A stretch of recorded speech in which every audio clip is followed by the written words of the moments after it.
নিশ্চয়ই বুঝতে পারছেন যে আমি কোথায় দাঁড়িয়ে রয়েছি।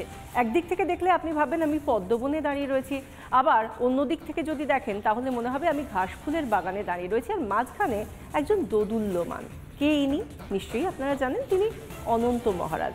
আর এই যে ফুলের কথা বলছিলাম, এ কিন্তু একেবারে যে ফুল আমরা দেখে থাকি পদ্ম বা ঘাস ফুল, সেখানে অবশ্যই রাজনীতির ছোঁয়া রয়েছে, আর সেই দিক থেকেই এগুলো রাজনৈতিক চিহ্ন হিসেবেই দেখতে পারেন। কেন বলছি? সকালে মদনমোহন মন্দিরে পুজো দিলেন মমতা বন্দ্যোপাধ্যায়, তারপরেই সোজা তিনি চলে গেলেন অনন্ত মহারাজের রাজপ্রাসাদে। অতিথিকে স্বাগত জানাতে পান সুপুরি নিয়ে প্রতীক্ষায় ছিলেন বিজেপি সাংসদও। মুখ্যমন্ত্রীকে ঐতিহ্যশালী রাজবংশী উত্তরীয় পরিয়ে আপ্যায়ন করেন অনন্ত মহারাজ।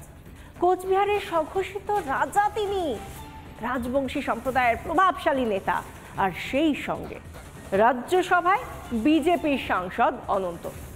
কিন্তু আজ হঠাৎ তাঁর প্রাসাদোপম বাড়িতে মুখ্যমন্ত্রী মমতা বন্দ্যোপাধ্যায়ের আগমন, তাকে অনন্ত মহারাজের আপ্যায়ন, দুজনের হাসি মুখে বৈঠক, সবকিছু একসঙ্গে নতুন রাজনৈতিক জল্পনা উস্কে দিয়েছে।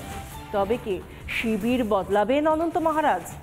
2019-এ কোচবিহারে জয় পায় বিজেপি, সেখানে অনন্ত মহারাজের হাতে থাকা রাজবংশী ভোটও বড় একটা ফ্যাক্টর ছিল নিশীথ প্রামাণিকের জন্য, তাঁর জয়ের পেছনে।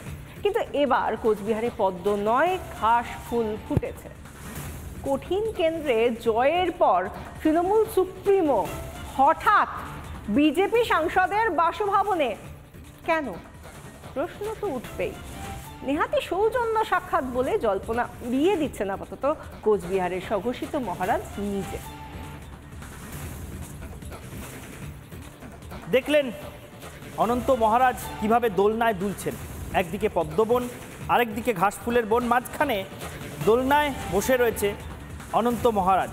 প্রতীকী ছবি, অবশ্যই প্রতীকী ছবি, কিন্তু অনন্ত মহারাজের মেজাজ যেভাবে দোদুল্যমান, তাতে রাজ্যের রাজনৈতিক বিশ্লেষকদের অনেকেই বলছেন অনন্ত মহারাজ এখন দোলনায় বসে দোল খাচ্ছেন, যার একদিকে রয়েছে পদ্ম ফুলের বন, অন্যদিকে ঘাস ফুলের বন।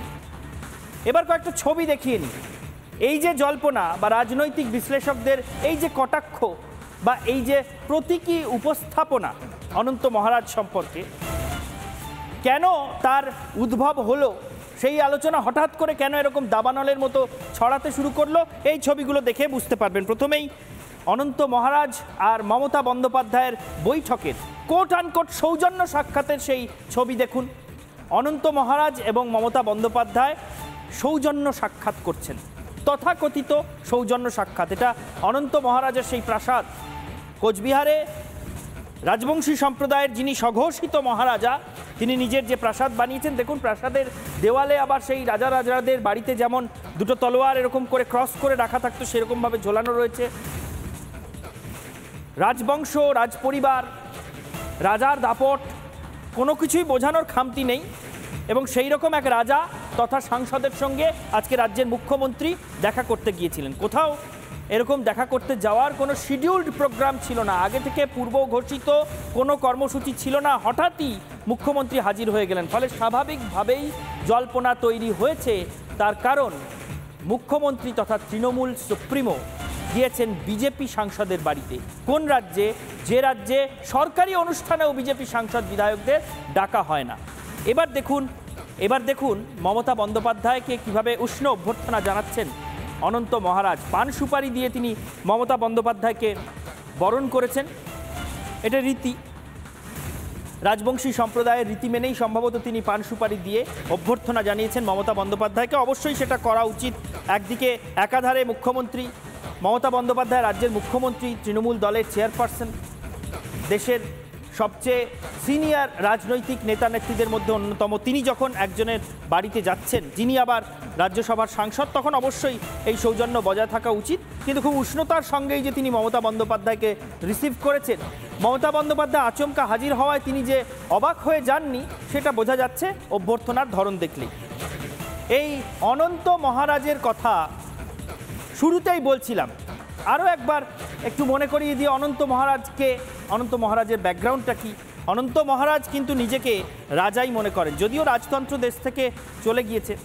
অনেক আগেই 1947 থেকেই দেশে গণতন্ত্রের প্রতিষ্ঠা হয়ে গিয়েছে, তারপর দেশের সংবিধান কার্যকর হয়ে গিয়েছে।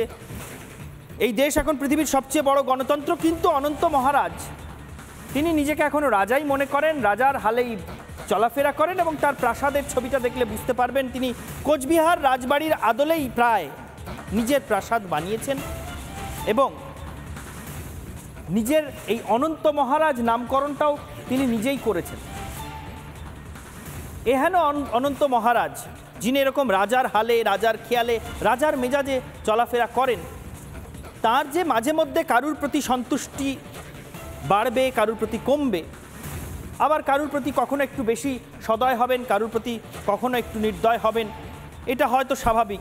রাজাদের মধ্যে এরকম খামখেয়ালিপনা হয়তো অনেক সময় থাকে। অনন্ত মহারাজের, যাই হোক, অনন্ত মহারাজ কতটা রঙিন চরিত্র সেই ছবি একবার দেখালাম, যাতে সকলের বুঝতে সুবিধা হয় যে অনন্ত মহারাজ কোচবিহারে নিজের সেই কোট আনকোট সাম্রাজ্য ঠিক কিভাবে চালান। সেই ছবিগুলো একবার একটু দেখিয়ে নিলাম।